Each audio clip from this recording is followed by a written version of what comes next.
Será que a Netflix estragou o Alabasta ou salvou o ritmo da obra? Hoje vamos dissecar cada detalhe da segunda temporada. Se a primeira temporada foi sobre apresentar um sonho, a segunda é sobre a escala desse sonho, se tornando um épico de guerra. Hoje nós vamos dissecar como a série saltou do tom de aventura pirata para uma trama política, densa e visualmente absurda como a saga de Alabasta.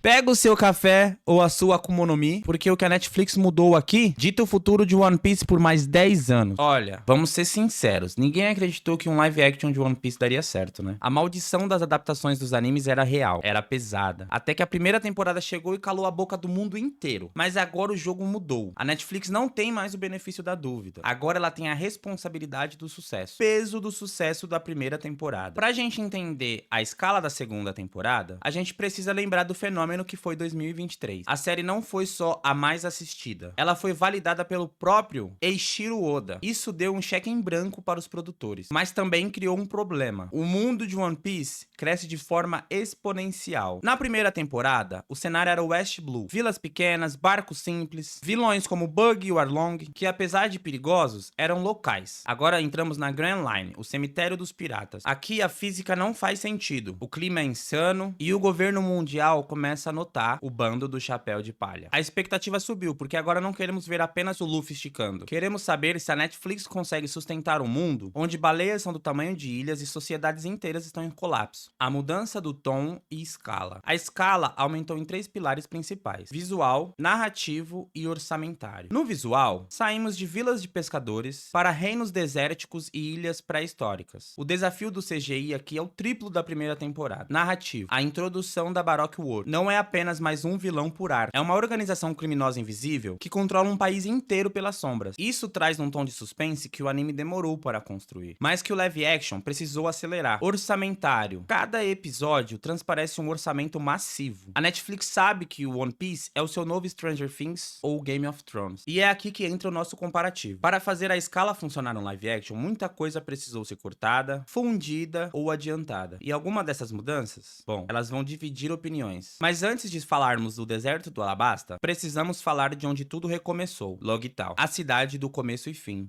E eu já dou um spoiler, a Netflix não só adaptou Loguetown, ela transformou esse arco em um grande quem é quem, do futuro de One Piece, trazendo rostos que você só deveria ver daqui 300 episódios. Loguetown, a cidade do começo e fim. Smoker e Tashigi, a justiça no encalço. No anime, Loguetown é um arco de passagem rápida, mas na Netflix, ele é o combustível para a temporada inteira. E tudo começa com o Smoker. Diferente do original, onde ele só aparece no final de East Blue. Aqui, a série nos dá muito mais tempo de tela para ele e para o Tashigi. Nós acompanhamos a investigação deles como se fosse um seriado policial em One Piece. Eles não são apenas chefes de fase. Eles são a personificação da justiça institucional que persegue Luffy. Essa mudança foi genial, porque traz um rosto pra Marinha, que vai além do Garp, criando uma tensão de gato e rato que dura até o final da temporada. Bartolomeu e o fanservice estratégico. E por falar em rostos conhecidos, vamos falar de Bartolomeu. No mangá, Oda fez um retcon maravilhoso, centenas de capítulos depois, dizendo que ele estava na multidão vendo o Luffy no patíbulo. A Netflix não quis esperar, colocou o rosto dele ali explícito. Para o fã antigo, é um easter egg de explodir a cabeça. Já para o novo público, é a construção de um mistério. Ver a reação dele enquanto o Luffy sorri diante da morte. Reforça que aquele momento em Loguetown não foi apenas uma execução falha. Foi o nascimento de uma lenda que já começou a recrutar seguidores sem saber. Para fechar Loguetown, temos a cena icônica dos pés no barril. No anime, eles entram em um bote pequeno, no meio de ondas gigantes, no clima de fuga desesperada. No live action, a cena é mais solene. Ela acontece no convés do Merry, com uma iluminação dramática e aquele tom de confissão. Cada um não está ali apenas gritando um sonho. Eles estão selando um pacto de família, após tudo o que passaram em Arlong Park. É o momento que a série diz: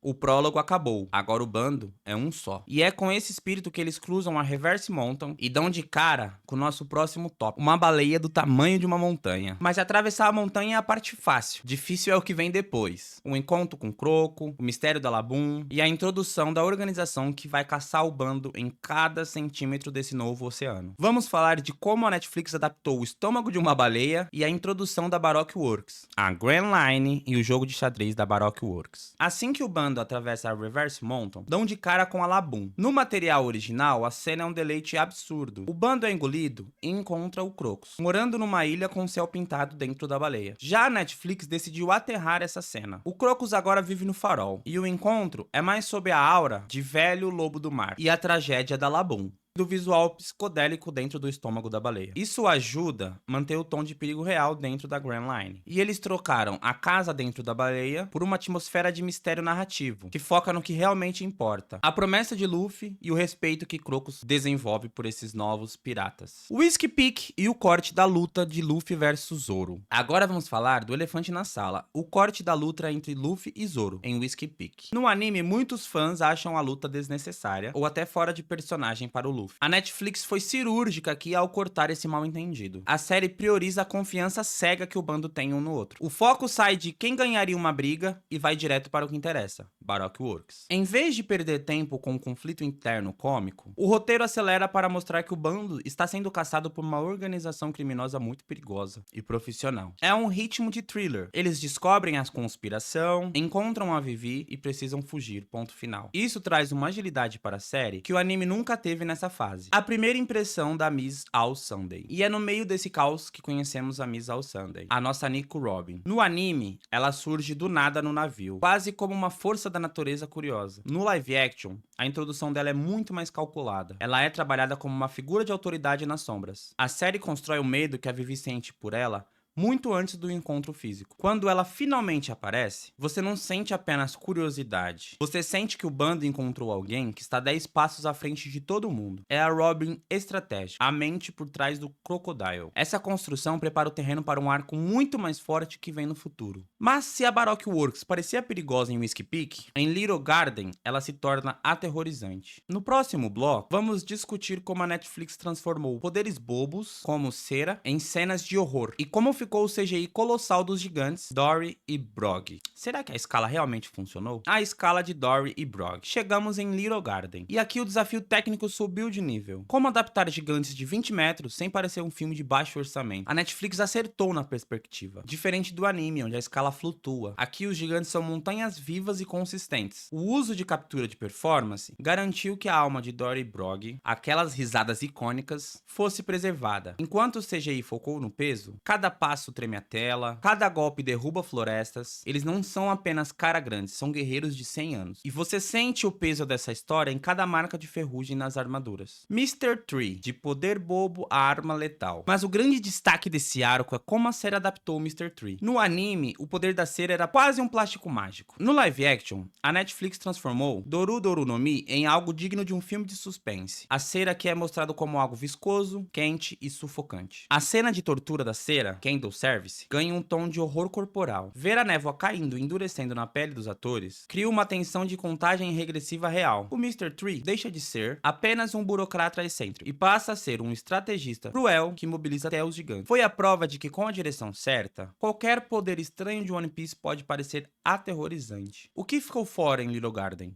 Claro, nem tudo são flores ou velas. Para manter o nível de CGI dos gigantes, a fauna de Little Garden foi enxugada. Sentimos falta daquela variedade imensa de dinossauros e das interações cômicas com Karoo. A série escolheu focar no perigo da Baroque Works e no drama dos gigantes, deixando assim de lado o tom de aventura de férias do bando. Foi uma troca justa pelo ritmo. Em contrapartida, quem ama o lado nonsense e explorador do Oda, a ilha parece bem mais vazia do que a original. Só que o perigo em Little Garden foi apenas o aquecimento. O bando agora corre contra o tempo para salvar Nami. E o destino é uma ilha que não tem rei, mas tem a história mais emocionante da temporada. Vamos falar do reino de Drum, do novo visual de Chopper e por que a Netflix escolheu esconder um certo segredo deles por enquanto. O reino de Drum, medicina, monstros e milagres. Chegamos ao momento mais aguardado e temido, o Tony Chopper. A Netflix tinha um desafio impossível: evitar o Vale da Estranheza. O resultado foi um equilíbrio entre o prático e o digital. Eles usaram animatrônicos em momentos de carinho e toque, que dá uma alma real para o personagem, e o CGI para as expressões faciais. Ficou estranho? No começo talvez, mas a carisma da voz e os trejeitos icônicos, como ele se escondendo do lado errado, desarmam qualquer crítica. O Chopper do live action é uma criatura que você quer abraçar, mas que você respeita como médico. Foi um acerto do design, que priorizou a emoção